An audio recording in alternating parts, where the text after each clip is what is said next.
theyeshiva.net. Well, welcome everybody. Rabbi Siegel, meet Rabbi Y.Y. Jacobson. Nice to meet you. Pleasure and honor to be with you. Dr. Siegel.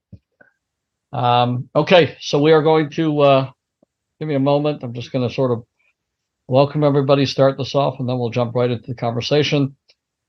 So welcome everybody, and thank you again for joining us today. As I've said now the other 9 times, but there's always new people listening. My name is Yochanan Polter. I'm co-founder and executive director of Fresh Start, and it's a true honor and zchus for us to have hosted this webinar series, bringing together Jews from all over the world and all different backgrounds. Dr. Siegel, this is the final in a 10-part webinar series that really brought together Jews from literally all over the world. And in times like these, it was very meaningful for us to be able to be a uniting front, and it's been an incredible experience. When Fresh Start opened a few short years ago, our goal was to provide services and programming to help Klal Yisrael heal from the past, including childhood abuse, trauma, and neglect. But of course, things are a little different in the world, and a lot of the trauma we're experiencing today is live and real and in our bodies. And we hope this webinar series will help all of us and our families navigate through these times. And I think it's auspicious and appropriate, Dr. Siegel, that we are finishing off. You know, we spent a lot of times talking about the trauma, and it'll be nice to end talking about the healing and the mindfulness and the ability to create, you know, beauty in our lives. To learn more about Fresh Start, please visit jewishfreshstart.com.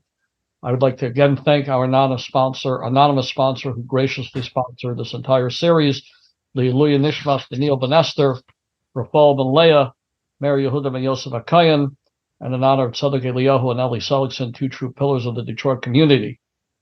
Joining us today again, we have the zchus of having Rabbi Y.Y. Thank you, Rabbi Y.Y., for once again being part of this incredible program. We are also joined by Mrs. Tova Korn, co-founder and program director of Fresh Start. And it's an honor to welcome Dr. Ron Siegel. For those who don't know, Dr. Siegel is an assistant professor of psychology at Harvard Medical School, where he has taught for over 35 years, a longtime student of mindfulness and meditation. He serves on the board of directors and faculty of the Institute for Meditation and Psychotherapy. He teaches internationally about mind and body and the application of mindfulness and compassion practices in psychotherapy and other fields. He has co-authored and authored dozens of books on the topic, and he is considered a world-renowned expert on the topic. Dr. Ron, as we talked earlier today, this is going to be a flowing discussion. We're excited about where it's going to go. As Rabbi Y.Y. said, we encourage everybody to please join in the conversation. If you have a question, let us know in the Q&A. We're going to do our best to bring in some live questions. But that being said, Rabbi Y.Y., why don't you lead us off and start this conversation? Yeah. First of all, it's an honor to be here and a very great privilege. So I think what we would love to get out of, at least part of what we would love to get out of this evening's discussion and conversation is really genuine tools for each of us to be able to connect every single day, let's say, to our soul or to our innermost core, to that dimension inside each of us, which we know is whole and connected and clear, has clarity and has inner confidence and strength. It's very easy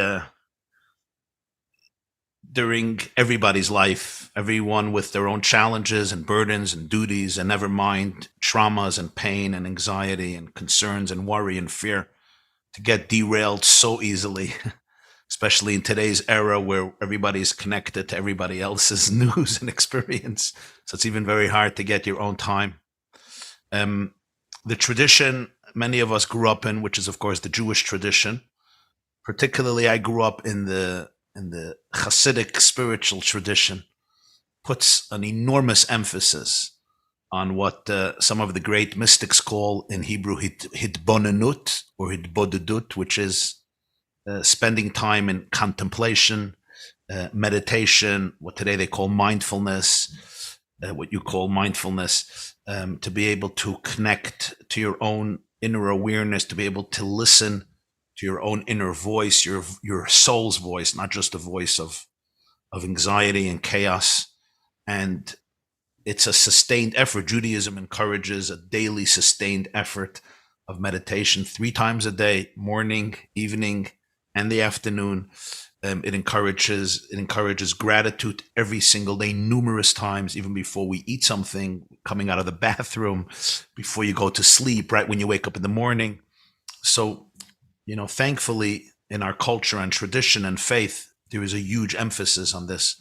But I think all of us can use the tools and techniques to be able to really make it part of our lives, to really integrate it into our lives, and practically, on a moment-to-moment basis or day-to-day basis, know what to do and how to behave and what we can each do to enhance our own well-being, our children's well-being, create homes and environments that are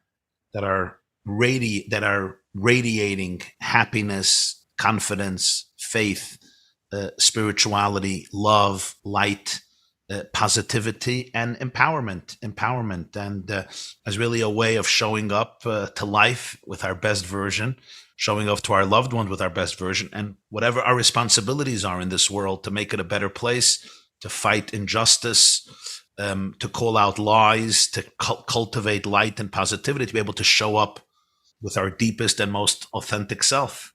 So here we have the expert, Dr. Siegel. God bless you. Hopefully to be able to help us with this journey.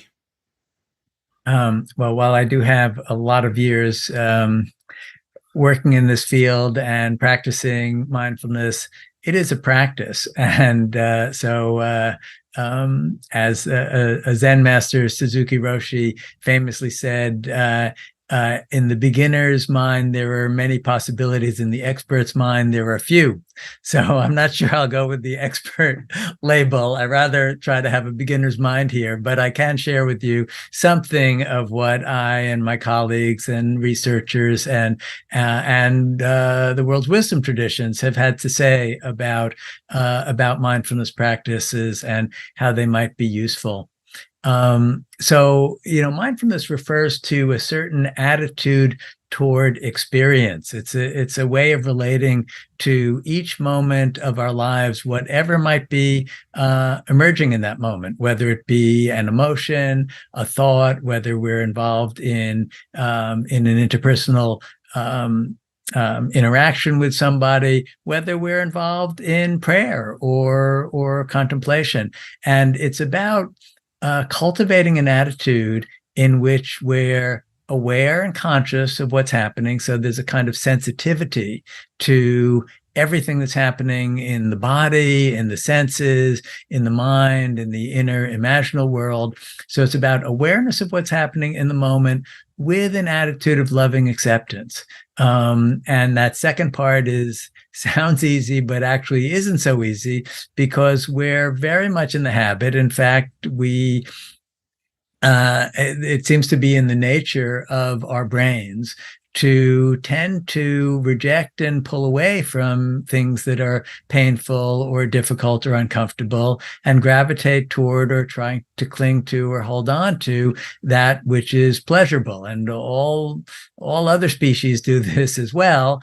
You could see it has enormous survival value. I mean, obviously, to learn to take your hand away from the hot stove or eat delicious food is going to be good for our survival. But it's actually problematic in a lot of realms, because what we wind up doing is shutting down on broad swaths of our emotional experience, and it winds up making us less present, because whenever we shut down on, pull away from, or avoid one experience or another, we're less able to show up to whatever's happening in this moment, and we're less able to show up to one another, because often what happens among human beings sometimes it's warm and lovely and loving, but sometimes it's difficult, or sometimes people we love are sharing their pain or they're in pain. And so mindfulness practice is really about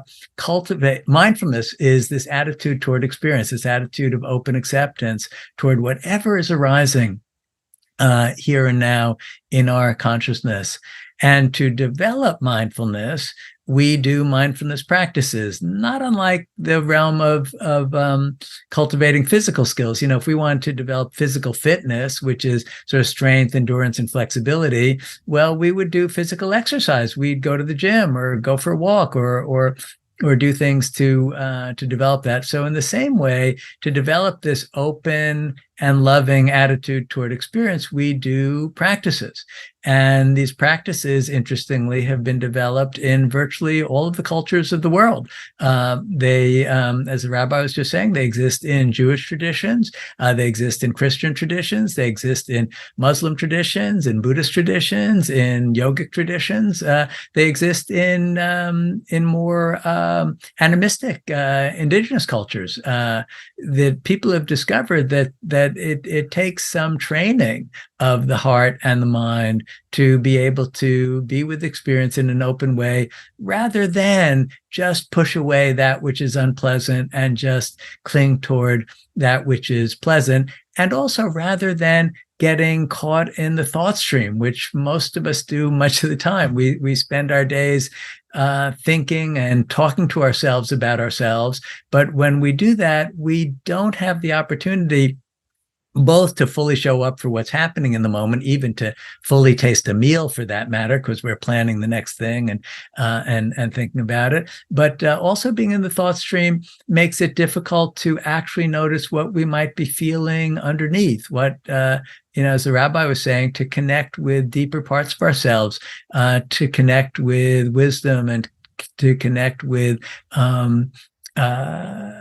feelings that otherwise we might push out of awareness because they're difficult. So mindfulness is this attitude toward experience, and mindfulness practices are these ways to develop this. And this matters always in our lives, but it particularly matters when we're challenged, when we're going through emotionally hard times. I know you've been talking a lot about trauma in this series, and very broadly, we can think of trauma as moments in which the ratio or the relationship between our felt capacity to bear something difficult and the intensity of the thing itself is such that we're overwhelmed and we're blocking it out.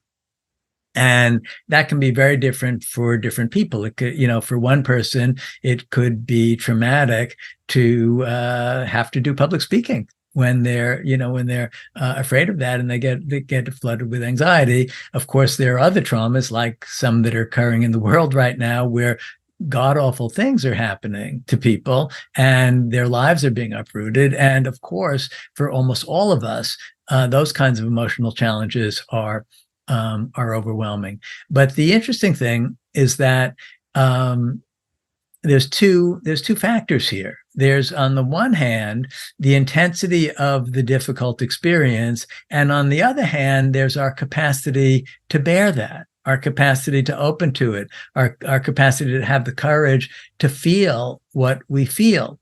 And oftentimes we're in situations where we can't really control the intensity of the experience. Something's happening in the world, something's happening in our lives that is not something that we can control. But we can cultivate this ability to open to it and to tolerate it, and to be interested in it, and to explore whatever's happening in the experience, and to find the meaning that might be in what's happening. So in a very practical sense, a couple are sitting down to talk, a husband and a wife, and the husband says something and the wife says something, and the other person is triggered. They're angry, they're upset, they're frustrated, their emotions are all over the place. They would like to fight, flight, freeze, fawn, whatever it is. Guide us. Okay, that's a great example, and one Please. that happens quite regularly for anybody who lives in a family, for example. what we want to do in a moment like that is to take a moment to notice what's actually going on inside of us. And this is a lot of what we do. When we develop mindfulness and when we do mindfulness practices, they're typically meditation practices that we do. So before the moment of the argument, we might be taking some time in our lives, as you were suggesting, in some traditions, it's 3 times a day, but at some point during the day, to spend time noticing what's happening here and now. And why don't I lead everybody in a brief practice, just for a flavor of what we're talking about, and then we can talk about how to apply that in a situation like the one that you're suggesting. So if you're comfortable allowing your eyes to close, do that. But otherwise, you can leave your eyes open and just with a kind of soft gaze. And find a comfortable and alert posture. This is just because it makes it easier to be awake and to pay attention. And let's just take a few moments to notice what's happening here and now inside. And if at any point this starts to feel overwhelming or too much, and if you're in the midst of a crisis, that can easily happen. Really feel free to open your eyes and discontinue this. It's just if you're in a situation where you are feeling safe enough, just allow yourself to notice what's happening in the body. Notice the contact between the feet and the floor, the backs of your legs and your back and the chair. And just begin to shift your attention from thinking about things to feeling what's happening here and now in the body.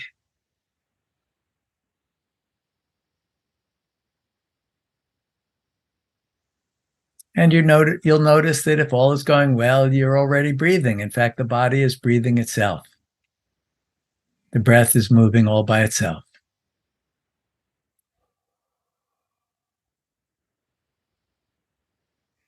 And all that we're going to do for a couple of minutes here is just gently bring the attention out of the stream of thought into noticing what's happening here and now in the body. And if it's comfortable for you, using the breath as an anchor, just the sensations of breathing.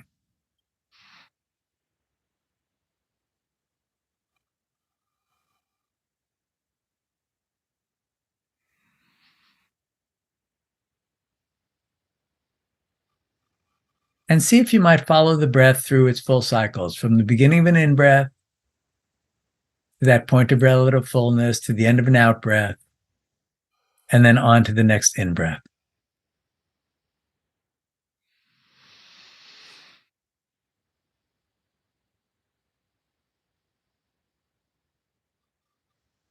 Just beginning to pay attention to the moment-to-moment sensations here and now.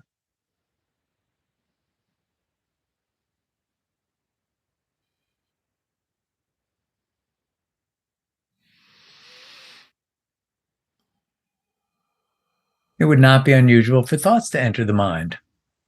That's okay. We're not trying to get rid of thoughts.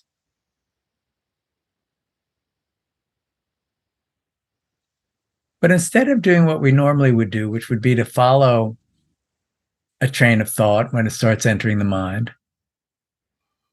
as soon as you notice that the attention has left the breath and other bodily sensations, just gently and lovingly see if you can redirect the attention to the sensations of breathing, to the sensations of the body here and now.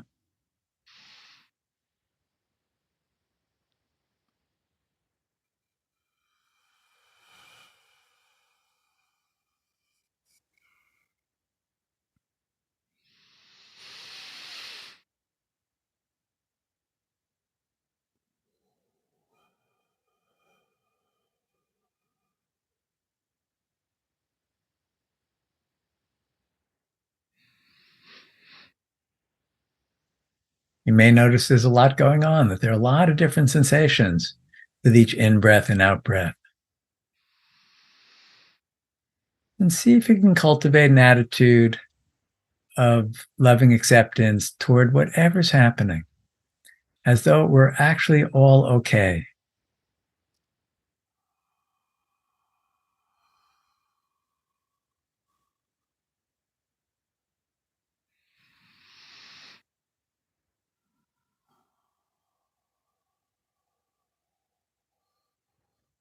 You may notice emotions are present. That's okay. We're just going to allow them to be as they are.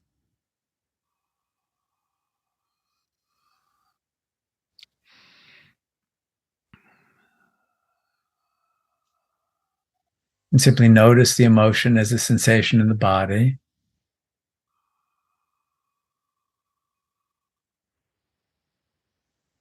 And then gently come back to the breath.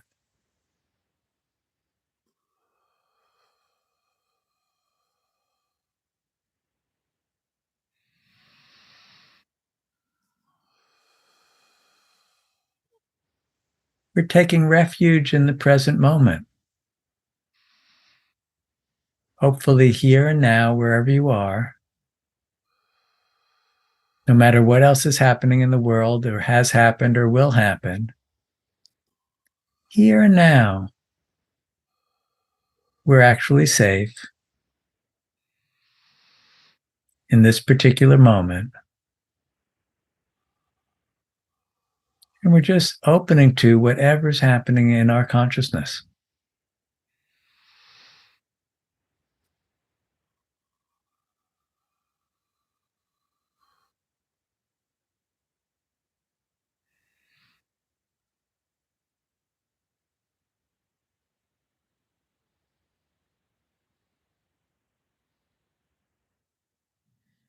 And when you're ready, you can open your eyes again if they've been closed and bring your attention back out.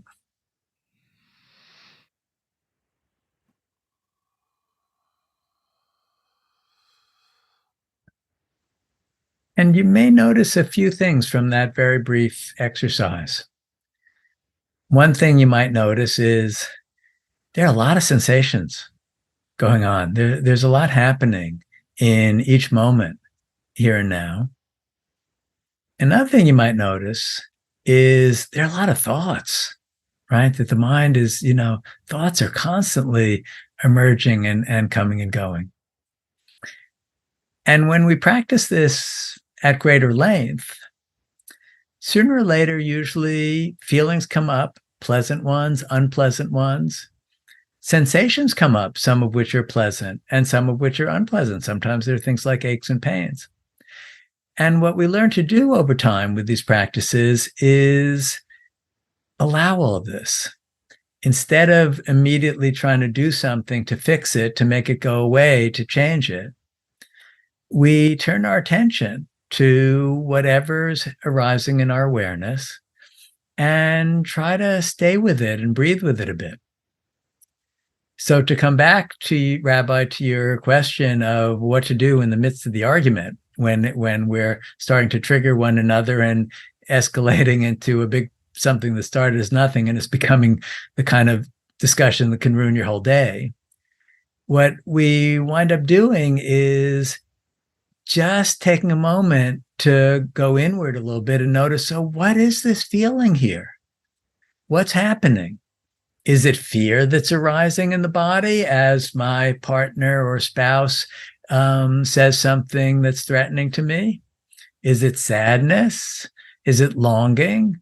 If it's anger, what's the anger all about? And what's part of the anger? Is there fear that's part of the anger? Is that where it's coming from? Because what happens as we practice mindfulness is we become much more sensitized to the full realm of what's happening psychologically and physically at each moment. And we also gain practice in not feeling compelled to immediately do something to fix it. So a wave of anger can come up, for example, but we have some practice in not necessarily starting to act angrily. There's an acronym we use in the psychotherapy world, which is WAIT, WAIT, and it stands for why am I talking? To take a moment and ask ourselves, really, is this useful here? My wife was talking to my cousin-in-law, if you will, who's very good at waiting. He's very good at this kind of self-restraint. And they came up with a subsequent acronym, which is BLURT, which is better left unsaid, really try. That there are these moments where we realize it's not going to be helpful to just go with the impulse. There was a great Hasidic master, the Baal Shem Tov. He was one of the greatest spiritual masters in Judaism.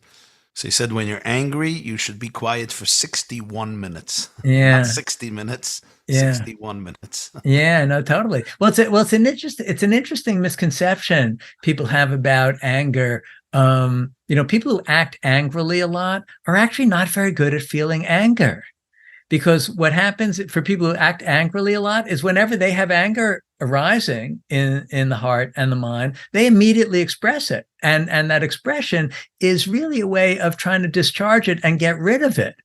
People who have developed skill, like the Baal Shem Tov or perhaps a mindfulness master, who've developed skill at being with anger, know how to feel it vividly, because you feel it much more vividly if you don't immediately express it. So what you're suggesting is that when we include this into our lifestyle, what happens is we can get to the more authentic underlying emotion, rather than the external facade. Yeah, because anger is rare. Anger is rarely just anger. I mean, it's a secondary emotion. Yeah, exactly. So this husband and wife are arguing. Let's say a parent and a child. The father or the mother are triggered by this child. I don't know, maybe they're feeling angry or overwhelmed or very upset or frustrated. And, and they want to just either run away or lash out. So if the parents, father, mother, can practice a little mindfulness at that moment, so they experience what they're feeling and what's the next step? Well, one of the things that we notice, and this is a great insight that comes from this practice, and you get the insight more if you practice more. So if you sit down for 20 minutes or so and investigate the heart and the mind this way, is we notice that everything changes. Its consciousness is constantly fluid. So often when we feel anxious or angry or sad, we have the fantasy and the fear that it's somehow going to last forever and we've got to do something to fix it. What you discover in mindfulness practice is an awful lot of experiences, both pleasant and unpleasant experiences, just continue to change by themselves. So you can be with physically an itch or an ache, sit with it, bring attention to it. Oftentimes it'll transform. And certainly in the emotional realm, if we can open to a wave of fear, if we can open to a wave of sadness, if we can open to the experience of anger, not feel compelled to do something about it, but just stay with it, very often it transforms by itself. And this gives us this is really transformative for us because it starts to give us much more courage in the world. If we think about what we're afraid of in the world, I'll just speak for myself. When I think about what I'm afraid of in the world, something bad happening to my wife or my kids, some embarrassing or failure experience in my career, a medical problem, various kinds of things like this. What I'm really afraid of is I'm really afraid that it's going to make me feel bad. It's going to make me anxious, or it's going to make me sad or something. And I'm afraid that feeling is going to last forever somehow, as though I were going to last forever. Such an assumption, right? And it's that fear of being stuck in enduring unresolvable pain that winds up making us feel like we've got to do something compulsively to fix the situation. And I'm not suggesting that we don't fix things that can be fixed. Obviously we're going to take action when there's a problem that can be solved, but the solvable problems aren't the ones that vex us. The ones that vex us are the ones where there isn't an easy solution, and we become afraid of the feeling that's connected to it. When you practice mindfulness a bunch, you get to actually see, okay, so what are emotions exactly? Start to notice that, well, there are these body sensations. I'll do another little exercise with everybody. I think it'll illustrate this. So let's take another moment to close your eyes. Don't do this if you're driving, by the way, the close your eyes part. But close your eyes gently and take a breath or two.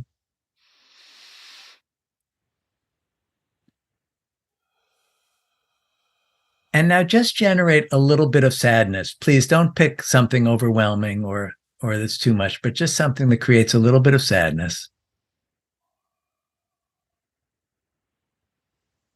And just notice the sensations of sadness in the body. Notice where it lives. And you can even, if you're comfortable doing this, put a hand over the part of your body where you feel the sadness. Just breathe with it and feel it a little bit. And just notice it as a body sensation. And feel it in the body.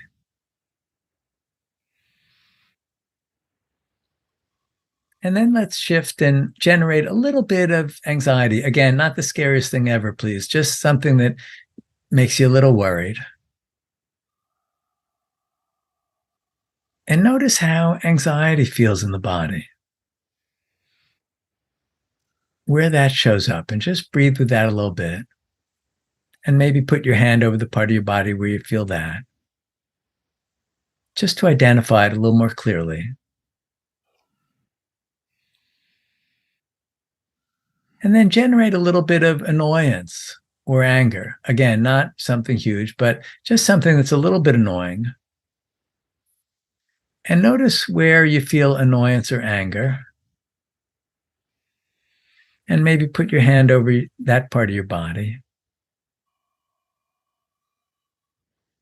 And breathe with that. And just to add in positive emotions, also let yourself generate a little bit of joy. Feel a little bit of joy. And notice where that's occurring in the body. And maybe place your hand over that part of your body. And when you're done, you can gently open your eyes and come back again.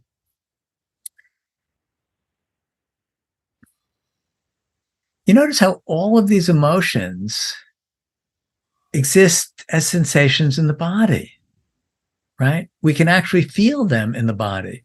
One of the things that we learn to do with mindfulness practice is when emotions arise, to stay with them at the level of the body, to just stay, oh, okay, well, let me just be with that. And as you were saying, Rabbi, before about, how often something's a secondary emotion and you can find out the component emotions. When we just stay with it in this way, and particularly when we're able to stay with it as it manifests in the body, it will reveal itself. Very often we see the associations, the thoughts, the images, we see the other things that are part of this. And we see that it changes all by itself if we only pay attention to it in a loving way and give ourselves permission to feel things. So in a broad way, mindfulness practices help us to have a particular relationship to our whole emotional life, in which feelings come and go and can arise and pass much more freely than they often do when we get stuck in trying to control them or fight them, or when we get stuck in our stories about them that can keep them fixed. What about when the person, if I or somebody is focusing on all these emotions, and a major part of the emotions or the thought is a lot of self-blame and self-hate and self-loathing, and so it's like a vicious cycle. Like you say, you're in a conversation with yourself, the inner mental chatter. And even as you're trying to focus on that, the mental chatter is, so now you're focusing. Yeah. So that itself becomes part of the mental chatter. Well, excellent point. It's a good illustration of how when we get on a self-critical riff, we can do it about absolutely anything and everything. And it's really it has little to do with reality. It's just this tendency to be self-critical. The inner bully will use anything, 24/7 to bully you. Yeah, it's very interesting in the history of mindfulness practices in the psychology world.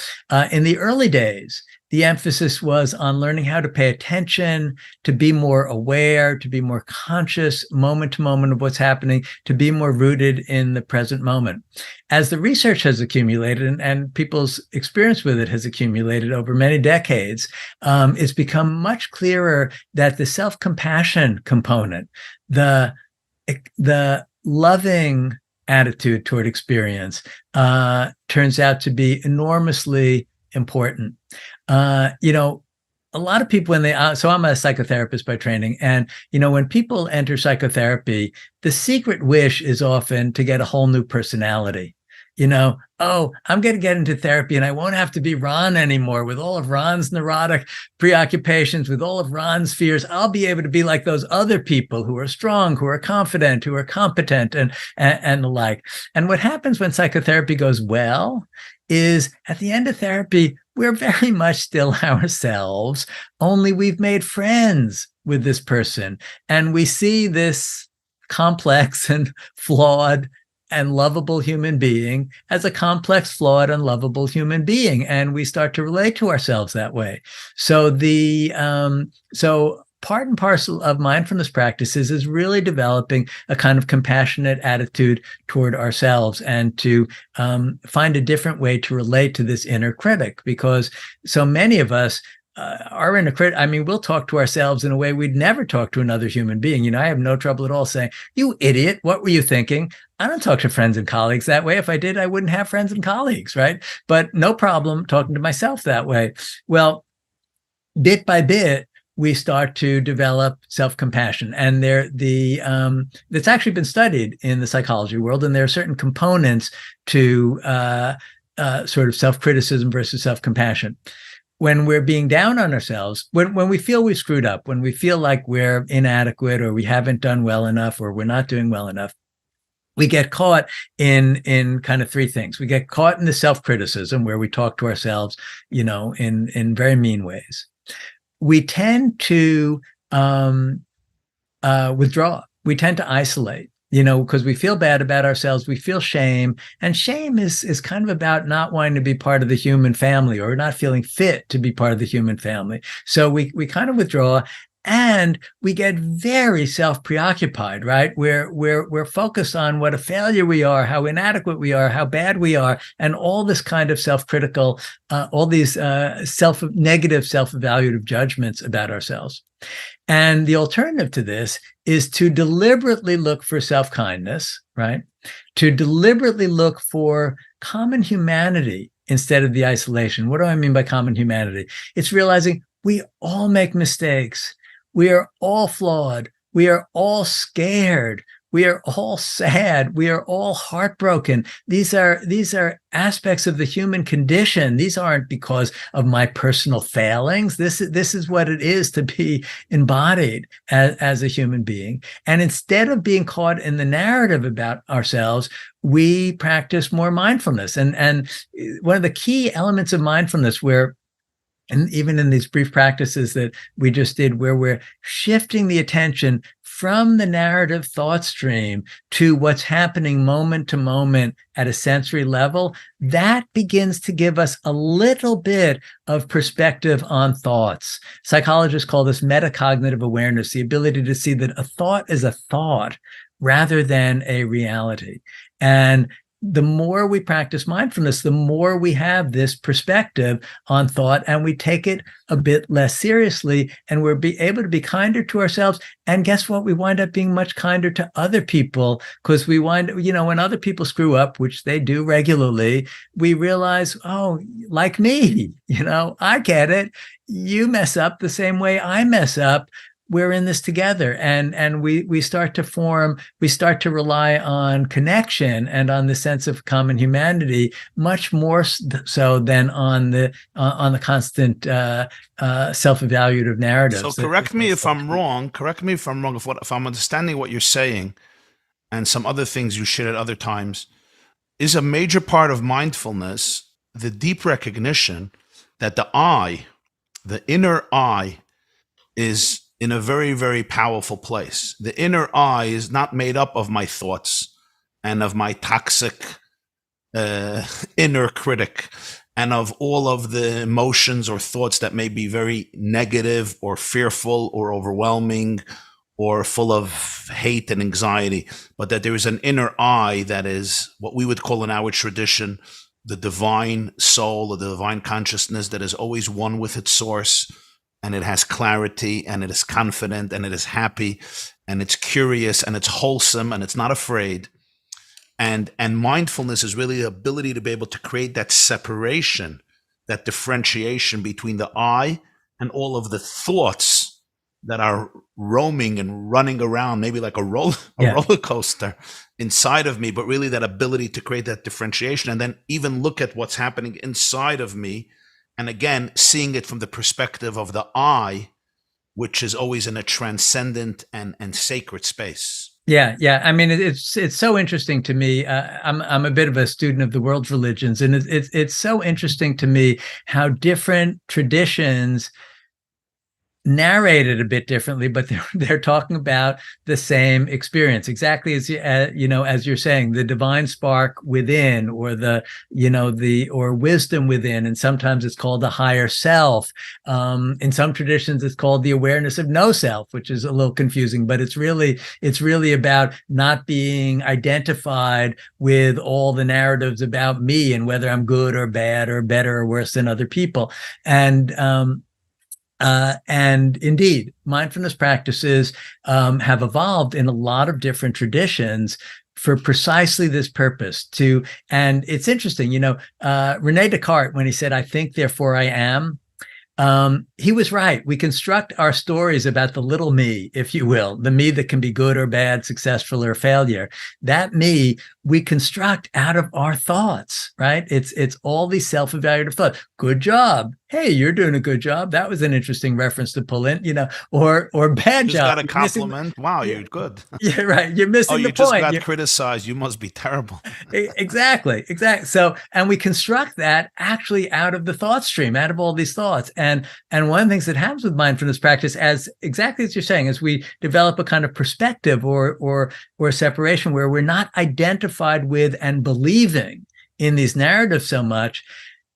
There is a consciousness and awareness itself, which, again, in some traditions, it's seen as a divine essence, right? That's able to observe all this, able to understand all this, able to have compassion for it, right? Like the poor little, poor Ronnie, like who's running around here, trying to prove himself, trying to work out his issues with his older brother from childhood, who has perspective on all of this and is not at all judgmental, because really gets it that this is, this is what it is to be human. One of the really nice kind of mindfulness related exercises, this came from Kristin Neff, who's done a lot of work on self-compassion. She suggests the next time you screw up and you're feeling really bad about it, call to mind, and we can all do this for a moment. Think of the last thing you did that you feel bad about, that felt like you screwed up. Shouldn't take long. You got it? I have it already. All right, there we go.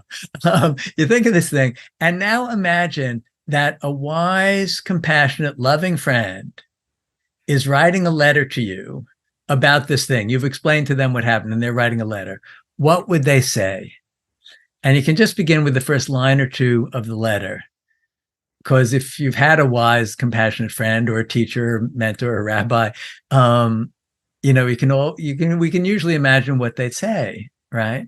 And what are they going to say? The first thing is going to be something like, maybe, let's start with the fact that I love you, and then let's move on to, what were the things that made this happen? Because, I'm sure it came out of, the stresses of the situation or your history or whatever, something that understands that this is natural and human. And we all have things like this. So it's something that's about common humanity, something that's about understanding where it came from, something that's about love. And all of these together really help to diminish our preoccupation with our talking to ourselves about ourselves and our thinking. And, forgive me if this is, I mean, it's tricky because it's different in different traditions, and I'm not sure exactly how this works out in Orthodox traditions, but the idea that one can be fundamentally good or bad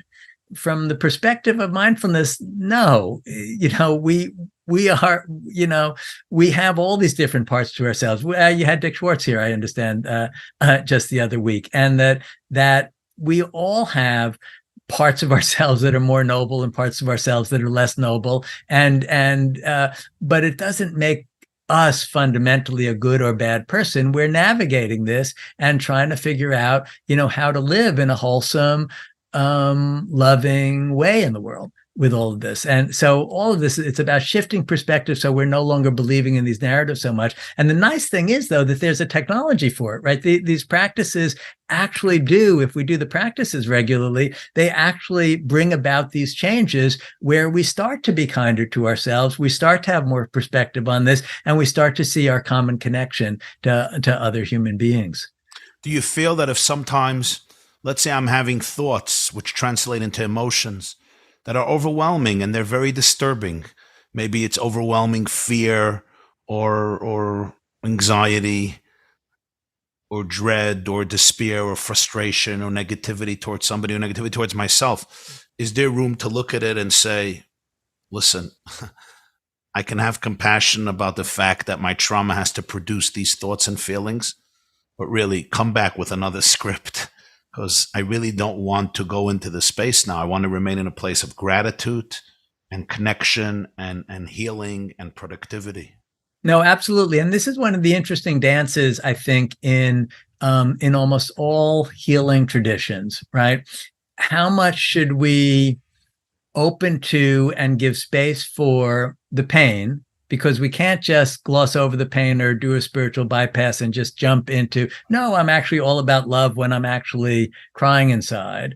But at the same time, we need to have resources, right? And we need to resource ourselves so that we have the capacity to bear the pain, as well as the capacity to engage in positive, productive, loving, meaningful ways in the world that are an antidote to the pain. Things like you mentioned, gratitude throughout the day as part of Judaic practice. Absolutely. The secular scientists studying this stuff say the most powerful intervention you can do for well-being across the board in the kind of field of positive psychology of looking for, what contributes to well-being is gratitude practice, noticing what you have. And I actually have a particular thought about why gratitude practices are so powerful. And I think it's because they do two things simultaneously. One is instead of focusing on a sense of deficit or need or what I don't have, we notice what we do have and through appreciation. But the other is when we're grateful, we're usually grateful towards someone or towards something or toward an entity. It could be gratitude toward God. It could be gratitude toward another human being who has done something. We could be gratitude toward an aspect of nature. It could be gratitude, but it's gratitude towards something outside of ourselves, which starts to form this sense of connection. And it's when we can move from preoccupation with me to experiencing ourselves as part of something larger than me, all sorts of growth, healing, and good things come from that. Our brains were wired to be attached, to be connected. Totally. I'm going to ask, from a perspective of somebody who's a real trauma victim and they're in a lot of pain, and suddenly you're telling them, start practicing gratitude. Yeah, no, good point. No, there's nothing for me to be grateful for. What are you talking about? Do you know what I'm dealing with? Also, if I can add to Tova's question, just to put it into the mix, and that is this person who's, let's call it an active trauma, they may not even know that they're in active trauma.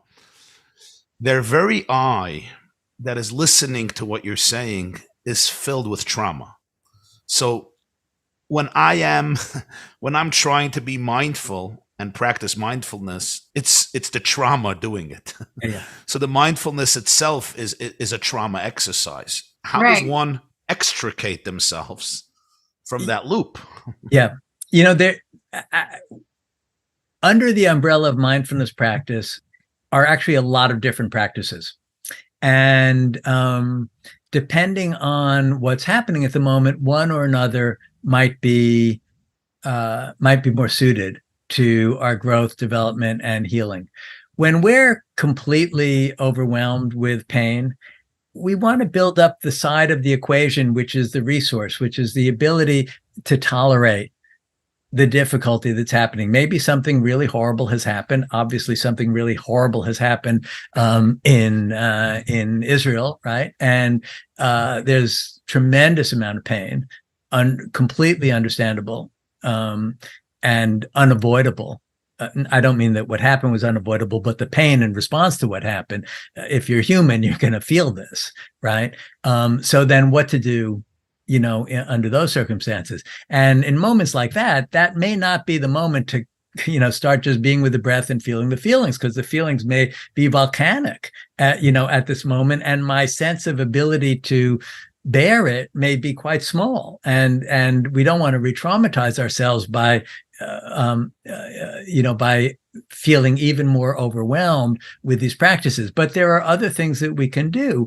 We can do, various kinds of, step back and think, okay, so what helps me to feel soothed, comforted, a little safer, a little nicer toward myself? And, and it may be connection to caring friends or family that we feel safe with. It could be connection to scripture that is meaningful to us and is comforting to us. It could be, physical exercise to do something about, all the tension that's in the body. It could be really taking care around nutrition for a while. And let me take good care of this vessel.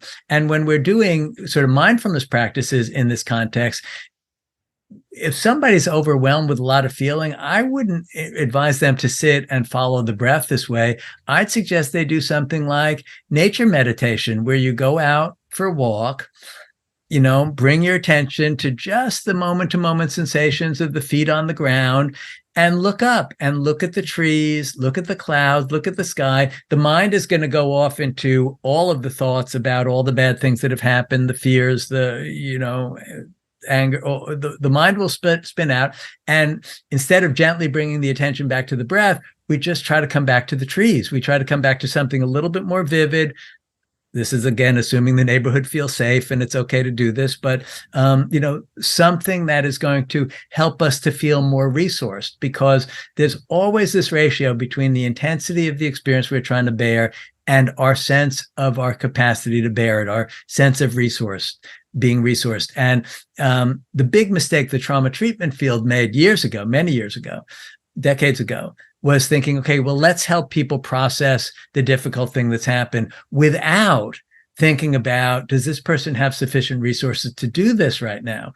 And, what we've learned over time is resources first, then you dip into what's more difficult. But mindfulness practice can be very helpful on the resourcing end, because it can help us take refuge in the present moment, in actually tasting a meal, for example, and realizing, oh, food is still wholesome, even though the world is on fire. It sounds like what you're describing as baby steps to mindfulness. Yeah, or using different kinds of mindfulness practices under different situations. Some are going to help us get in touch with what's really going on inside. Others are going to ground us in the present moment and help us have a little bit more space from the incessant and troubling and upsetting thoughts. So it's more a matter of choosing which medicine, if you will, is more suited to this particular moment in time, and being flexible about it. Mm-hmm. I think I want to jump back to the gratitude one, if you want to just, speak about that a little more, because, even in my own journey, I think like gratitude is like, it's like the candy, like everybody talks about, like just start practicing that gratitude and you're going to heal. Like that's like the ideal, like jump into gratitude. And I, in my journey, I still struggle. Why should I, there's so many things. Why should I be grateful for this and how do I be grateful for that? Yeah. Like, I feel like there's a lot of resentment towards that. I don't, even when we hear it fresh start, like It's not. Maybe It's not the most can I give a common. Jewish answer, Tova? Can I give a Sure. Jewish answer? Sure, sure. With the permission of Dr. Sigrid, I want to. I think maybe one of the deepest and most powerful forms of gratitude we can practice, and also people who have a lot of trauma, is gratitude to yourself, gratitude to your soul, gratitude to the beautiful, beautiful inner child who has seen so much pain, who has endured so much disappointment, who has maybe experienced real abuse, maybe of the worst forms of abuse, and maybe by people we trusted so, so much. And despite all of that, you have here a person who's committed to heal, who's good. You haven't inflicted that damage to other people. At least you tried to be an innocent person. Your soul was present. Your soul even has seen it happen, and yet remained innocent and sacred and pure and holy and good. Wow, that's a lot of gratitude. That's a lot of gratitude to yourself, towards your beautiful, beautiful neshama soul. That's beautiful and very important. And just to empathize with what you're saying, Tova, some of the I loathe generalizations, but some of this is cultural, and I come from a relatively secular New York Jewish background, right? And in learning these different practices, been very interesting. And I thought, in my entire childhood, do I remember anybody in my community saying, "I feel so blessed"? No, not a lot of that. A lot of, you think you've got Soros, I've got Soros. This is what just my personal experience. And it's interesting, crossing paths with other Are your parents American or? Yeah, American, but close enough. My mom was born in Europe, and my dad's parents were. But it's interesting, right? That there are cultures in which people, I think, history shapes this, right? And it shapes what comes readily to us. And this is not to say that gratitude isn't enormously important, but there may be more obstacles in the way in some cultural contexts than in other cultural contexts. Well, Jews carry a lot of trauma. I don't have to tell you. Right. Yeah. So it's basically because of that. So, it's always complicated. It's always honoring what is, right? Honoring the fact that there's this feeling of no, or I sometimes kid when teaching loving kindness practices, which are a way to, through imagination, generate compassion and caring toward others. Sometimes what emerges is the inner Darth Vader, right? Like what comes out, you start trying to generate love and you feel nothing but cynicism. You feel not, the opposite shows up. And the interesting dance, to my mind, is how to honor that, realize, okay, this is part of the mix, this is part of who I am, even while experimenting with the possibility that there might be another pathway. Because I do think fundamentally, if we can heal our hurts sufficiently, we do experience gratitude and we can connect to gratitude, and cultivating that is enormously helpful because we have a lot of different instincts, some of which are more deserving of cultivation than others in terms of our well-being. And it's a balance. We both recognizing what is, honoring it, working with pain, and trying to cultivate these attitudes and ways of being that are associated with well-being for ourselves and others. I think I have found, and I think, Tova, you're touching on this so acutely, and that is that one of the most catastrophic and painful consequences of trauma is that it is so hard to experience viscerally gratitude and love. Yeah. It's so difficult. The trauma wants to rob us from it. The trauma wants to say, I am miserable. Life is miserable. Everything is miserable. My past, present, and future are miserable. My brain is miserable. My heart is miserable. And of course, it also deprives us from love. And I'm listening to you, Rabbi YY, and I'm thinking to myself, this should be your answer because I'm not the rabbinical person here. But what does Judaism start with every single day? Modani. And like what you just said about thanking the inner child, what's the content of Modani? You could take over and talk if you want to talk about it for me. Explain Dr. to Siegel Dr. might know this. In the Jewish tradition, it's fascinating. It's an amazing tradition. The first thing a Jew does when he or she opens their eyes, literally before brushing my teeth, going to the bathroom, checking my phone, pressing snooze on my alarm clock, that comes afterwards. But the first thing a Jew ought to do when they wake up in the morning, that's what Jewish tradition says, you open your eyes and we do a meditation or a form of gratitude of 12 words in Hebrew. 12 words, takes 12 seconds. It's called Modani in Hebrew, whatever language it is. And the content is, I thank you, eternal and enduring King and universal consciousness, for returning to me my soul with compassion. And great and abundant is your trust in me. And literally, it's before even going to the bathroom. Yeah, that's great. It's great. No, I was co-leading a mindfulness retreat. It was the subtext was cultivating joy. It was for psychotherapists this summer, and we began every morning, the first morning meditation, with good news. We woke up. This is really impressive. We woke up, which is just it's just a little piece of the 12 words that you've got here. But 12 words, literally. Every 1-year-old starts saying that. Our kids know that at 1. Yeah. No, the challenge is when we have trauma to experience it viscerally. Yeah. Not just to say it, but to really, really feel it, be able to breathe it and then live it. That's I'll share with you something that takes work.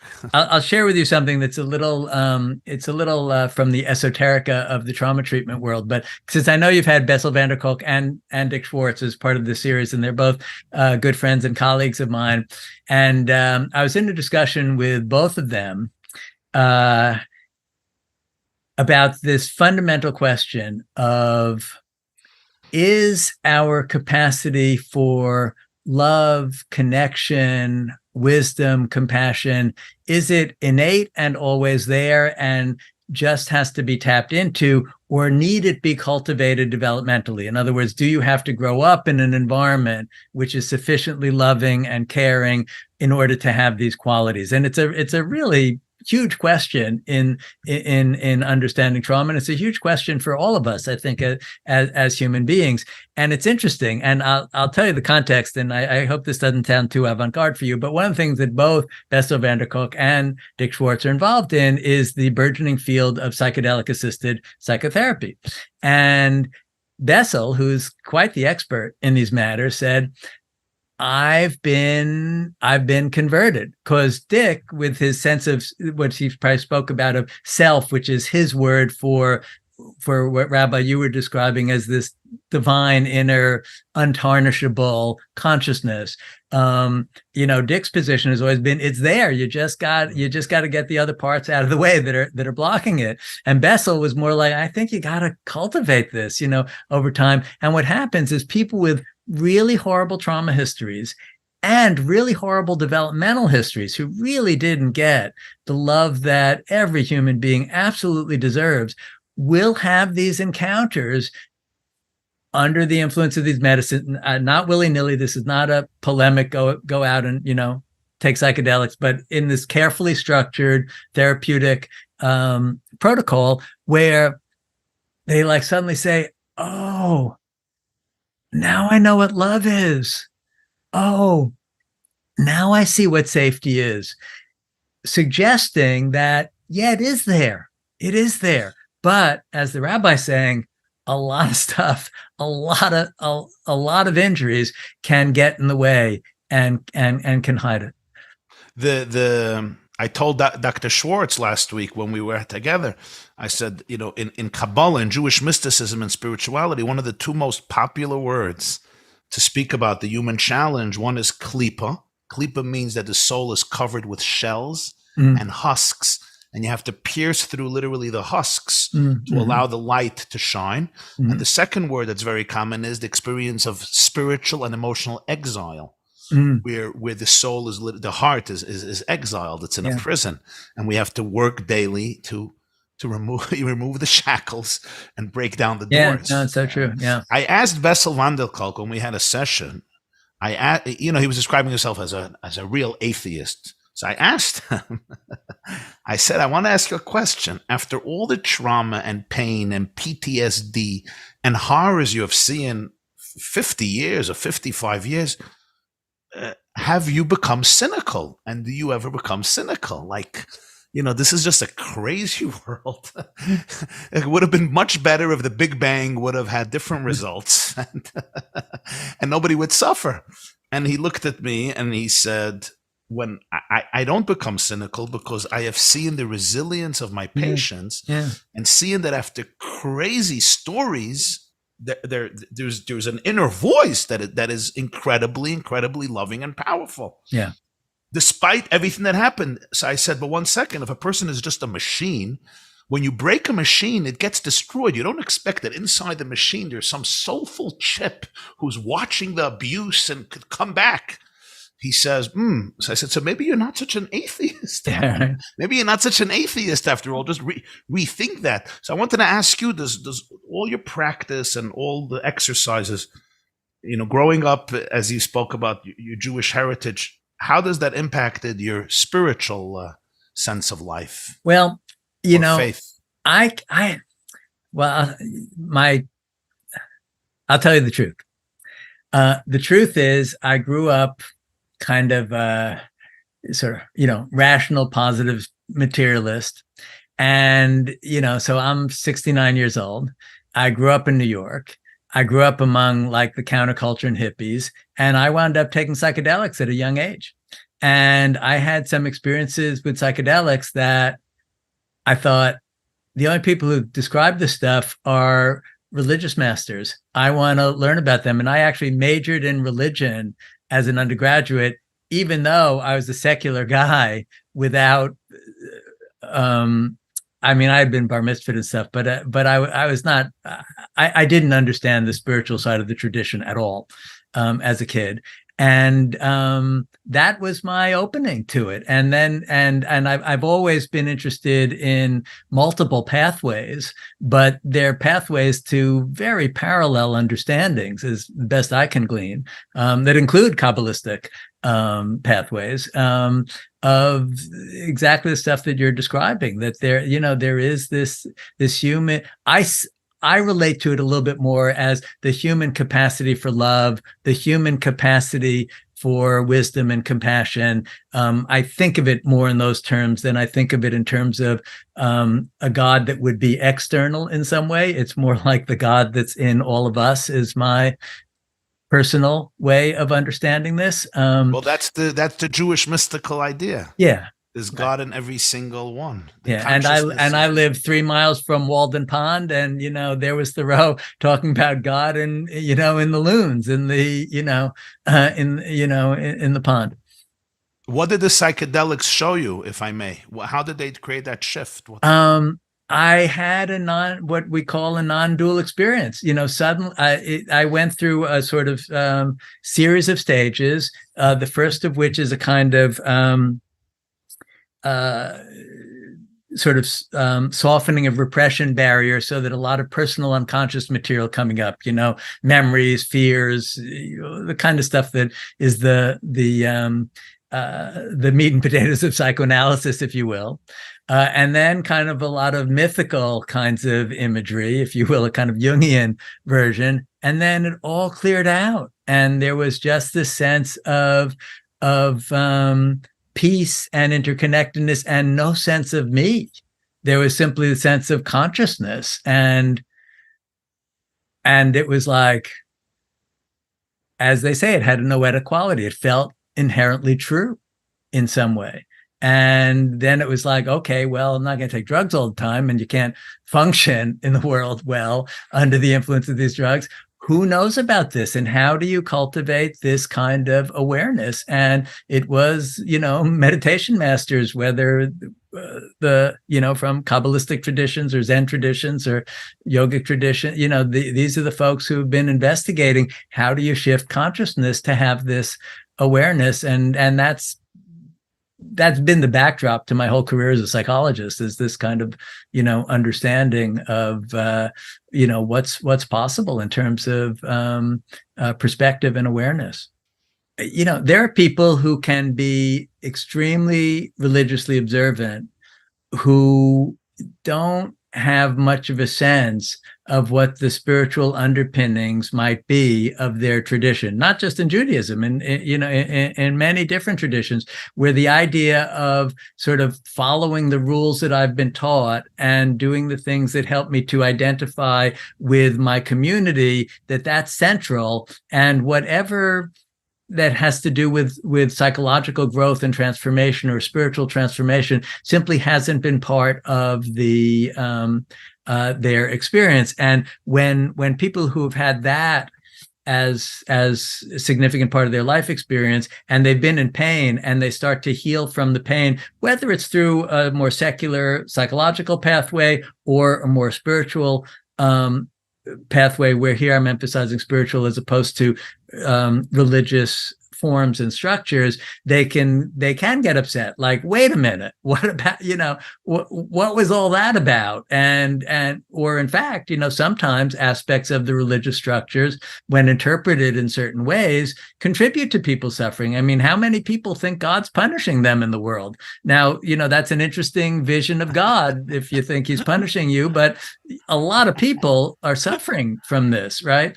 And when they heal psychologically, they say, wait, forget that. I don't have anything to do with religion. That made me feel I was a bad person. That was not helpful. And indeed, that aspect of it wasn't helpful. And then eventually, as you're saying, they circle back. They may start to see the wisdom of spiritual teachings, and then they may start to notice, oh, these religious forms were actually originally designed for this spiritual purpose, even though the way I got it from my parents or wherever I got it from, turned it into self-torture, and it wasn't helpful. So I think there are those pathways, and sometimes people don't come back to religion. They just say, to heck with that. And I'm not talking about Judaism in particular. You see this in all sorts of, people who've grown up with traditions where the religious structures weren't that helpful they were helpful for participating in community and teaching them ethical rules and all of that, but they weren't that helpful for psychological growth and healing. And it's, it is so interesting to me how in virtually all of the world's religious traditions, there were great sages of one sort or another who had great insights into the nature of human suffering and its alleviation. And then others later who didn't really understand it took outer forms of what they said or suggested, rigidified it, and it wound up being helpful in terms of ethics and social organization and communities and all, but not so helpful in terms of people's psychological journeys. And then somebody later has to re-recognize the spark, the spiritual spark that was there that underpinned all those structures, and and help people connect to it again. So I think, Tova, what you're talking about is really, really important, in that people can kind of recognize themselves at all sorts of stages along that journey. So Rabbi YY, I think you obviously deal with adult survivors of extreme trauma and pain and abuse. And I think the journey that Tova mentioned that we see oftentimes at Fresh Start, it's mamish, it's machadish, it's like literally renewing their connection. It reminds me of the story of Levi Yitzchak Berditchev, the same God you don't believe in. He told the atheist, the same God you don't believe Dr. in. Siegel, it's a great story.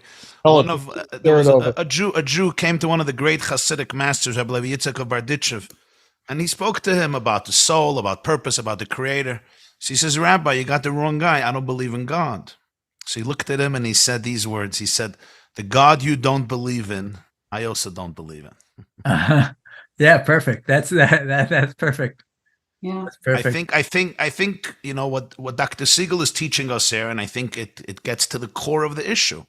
And that is, so many of us have been raised, or as a result of life's experiences, we have completely experienced a terribly distorted form of faith, religion, tradition, God, spirituality, Rosh Hashanah, Yom Kippur, Sabbath, holidays, mitzvahs, bar mitzvah, bas mitzvah, completely not only devoid of spiritual enlightenment, but sometimes the exact opposite, used as an excuse for dysfunction, for trauma, and never mind, sometimes for even abuse, covered up and camouflaged by the fear of God or the fear of parents or the fear of punishment or hell or paradise. And I think we owe it to ourselves and our children and the future of our people and the world to usher in the age of healing, the age of real healing, of real enlightenment, by discovering what Judaism has always taught for thousands of years. And I think it's very important for people to know that we don't only have a right to pursue all avenues of healing, we have a moral obligation to pursue it. We weren't created to suffer and be miserable. We were created to be happy, to be blissful, to be full of love and light. In our tradition, we were created to bring Mashiach, to bring redemption to the world, to our souls, to the world. How do we do that? Not by being miserable. So I think, people are often said, this is not for you. This is not for you, suffer forever. I find it disheartening when some people who are not suffering tell others, this may not be a path for you. There are so many avenues today towards healing. There's so many methods that have been developed we're talking about in a responsible way, as Dr. Siegel said, in a responsible way with the right people monitoring and integration and using, methods that have been tested and can be helpful. Everyone is deserving of opening the gates of redemption. I want to be mindful of your time, Doctor. I just want to also, Rabbi Weiwa, you can translate. Rabbi Russell always mentions that Torah, Judaism, our religion, David HaMelech says, Deracha darchei noam, v'chol nesivaseh shalom. How do you translate the Rabbi Weiwa? It's in the book of Psalms by King David. There's a very powerful line. By the way, that book I have always found as one of the most healing works. King David suffered terribly. He writes, my father and mother abandoned me and God took me. And I think that's why Jews loved Psalms. It's a very, very honest and vulnerable and book filled with courage and resilience and honesty. So there's a line there that I'm sorry. I was mixing up with another line. In Psalms, it says, Tamuru k'tov Hashem, taste and you will see that God is good. That means if God equals evil or horrors, it's not God. It's called idolatry. Right. It's paganism. There's another verse in Proverbs, that's by King Solomon, King David's son, who speaks about Torah, and he says, its paths are the paths of pleasantness, and its ways are the ways of peace. The entire Torah was given to create harmony in the world. So, that's, I think, another... So, in wrapping up, Dr. Ron, I think this has been enlightening. Rabbi Weiwa, I think it's just one last point maybe you want to touch on in your closing remarks, Rabbi Weiwa, is we got this question, and obviously the word mindfulness sometimes brings up thoughts of Eastern religions and things that are don't coincide with our Torah values. Perhaps, Rabbi Weiwa, as you help wrap this up, you could just, share a little bit of thoughts on the integration between mindfulness and Yiddishkeit and Torah, and then, And may I just say one word about that? Also, it is true that of the many cultures in the world that have developed mindfulness practices, particularly certain Buddhist traditions, have refined them to a great degree. In other words, you have situations where monks have practiced, the sort of magical 50,000 hours of experience that gives one some knowledge about something, and they've written about it in a lot of detail. And it's true that Western psychologists have often adapted methods from there, but the traditions that they're adapting it from are, surprisingly agnostic about cosmologies and what we might think of as theologies. The Buddha was famously, people would ask him like religious questions of various sorts, and he famously said, if a man comes to me with an arrow piercing his arm, and he starts asking me from what tree was hewn the wood of that arrow, and from what bird came those feathers, I'd say, this is not the point. The point is, how can we get the arrow out? How can we alleviate suffering here and heal this guy? And he said, I'm a physician of the mind. I teach about, the cause of psychological suffering and its alleviation, and in the same way that a good Jew, I think, could use an antibiotic to heal an infection and think, thank God somebody, perhaps a Jew, invented the antibiotic. I think we can. I think it may be okay to borrow healing methodologies that have been developed in all sorts of parts of the world. Just that's my. Not only that. This is fascinating discussion. In 1978, one of the greatest leaders in the Jewish world and thinkers, known as the Lubavitcher Rebbe, Rabbi Menachem Mendel Schneerson, wrote a confidential memo to many, many Jewish psychologists, psychiatrists, therapists that he was connected with. And he asked them a personal favor. He said, there are enormous amounts of Jewish youths who can use mindfulness and meditation practices from the East for healing, in terms of anxiety, in terms of alleviating the stress, in terms of finding, more inner contentment, etc. But the challenge is, it's completely intertwined with many of the, pagan or idolatry practices. And these, can they please start developing these practices in a way that's suitable for the entire Jewish world, both secular Jews and religious Jews and Orthodox Jews? And then in 1979, he gave a seminal public address about this in July 1979, addressing this at length. And the main point was that medical techniques, just like antibiotic, as Dr. Siegel just said, advancements in therapy and science and physics, today we could say in plant medicines, et cetera, all must be studied and observed as to see how they can benefit people with trauma, people with depression, people with anxiety, people with post-traumatic stress disorder, and what have you. And we shouldn't remain shackled by rigid philosophies that don't allow people to benefit from all the blessings in God's world.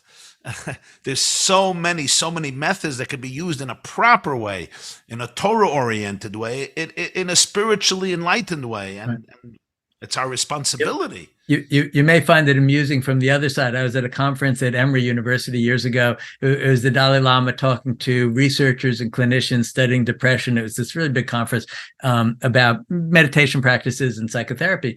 And the Dalai Lama said, look, I have one request for all of you. He's saying at the end of the thing, just one thing that's really important to me. People said, what is it? He said, if you can discover that some of the methods that have been developed in my tradition are actually useful for depression, for anxiety, for these kinds of disorders, please don't tell anybody that they have connections to Buddhism. Because the whole point of my tradition is alleviating suffering and improving happiness and love in the world. And if you tell people it comes from Buddhism, some people are not going to try it. So please leave that out. So It's interesting from both sides. You have maybe it's okay. Right. And ultimately, from the Jewish perspective, and Dr. Siegel referred to it really, it's something that's universal, and that's what Judaism taught. At the core of our faith is that there is oneness. We were all conceived in oneness. There's no duality. We are all particular manifestations of the infinite oneness, which we call God, which we call Hashem. And each of us is a channel of that infinite light through our particular life. And every mitzvah in Judaism, whether it's wrapping tefillin or putting a mezuzah on the door or Shabbat or whatever it is, giving charity, it's all a method to connect to that oneness. And that's what healing is. Healing is the moment when I can identify and breathe in that oneness which is the source of all love and all connection and all empathy and all compassion, and I think all bliss. So, Yeah. so in Judaism, healing and religion are so deeply connected. When we can divorce the religion from, unfortunately, the negative experiences that we have been taught, that we have experienced, and when we can do that, it can be blissful. Well, I'd like to, I guess we're going to take this opportunity. Thank you, Dr. Siegel, for joining us. First of all, I think I know what your secret touch is.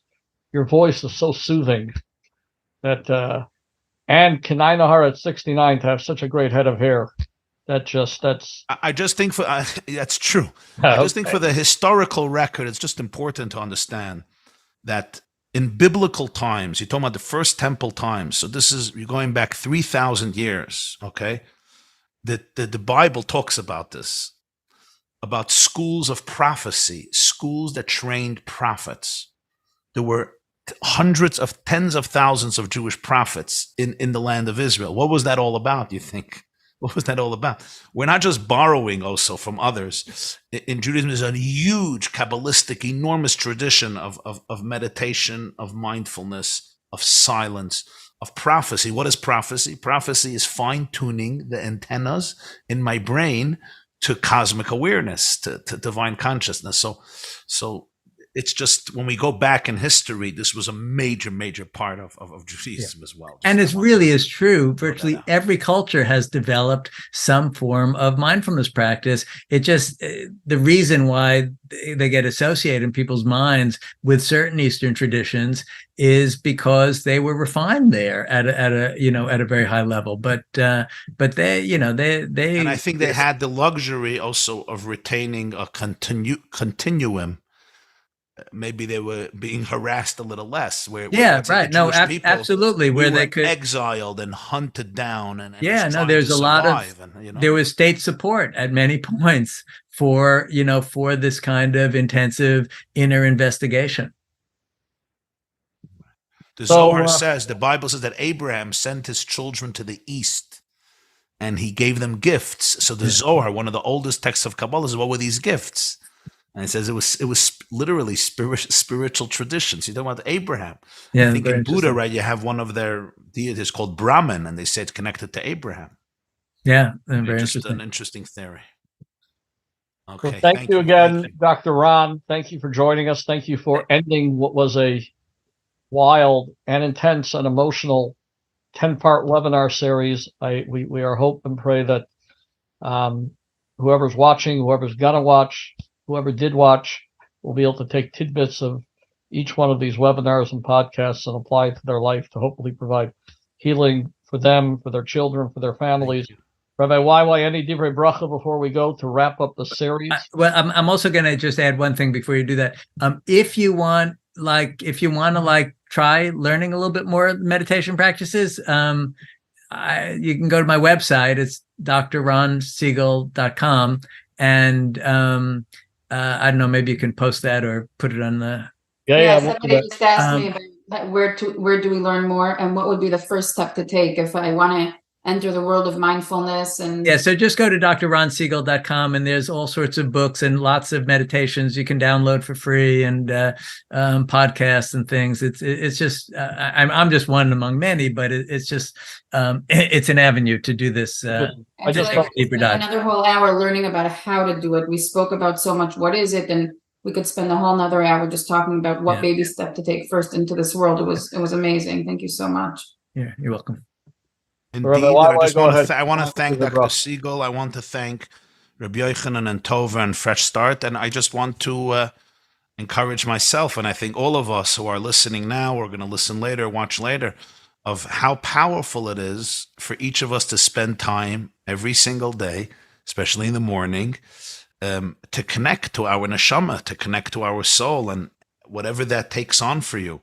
But to be able to realize this is something. The soul needs oxygen. When somebody's going to say, I'm so busy and I'm so overwhelmed that if I'm stopping to eat and I'm not going to sleep anymore, we can't survive without spiritual connectedness to our truth, to our innermost soul, to Hashem. it's very hard to survive in this world. We survive, but we're not thriving, and we're not giving to the people and to the world and to ourselves what we're supposed to be giving. So I think we learn from this. There's so much that we could learn individually and give this to our children and our loved ones, to be able to spend time every day in that inner spiritual connection with our souls, with our inner experience, with our innermost truth, with our light, with our love, and radiate that to everyone we come in contact with. And I think our children especially, our homes become much, much more powerful and beautiful places, our marriages and our inner happiness and our world. So thank you. Thank you. Thank you, everybody, for joining. Thank you, Dr. Siegel. We'll do this Thank you again. so Thank much. you, Rabbi YY. Take Thank care, you. everybody. Have a good night. Thank you. Have a good Bye-bye. night.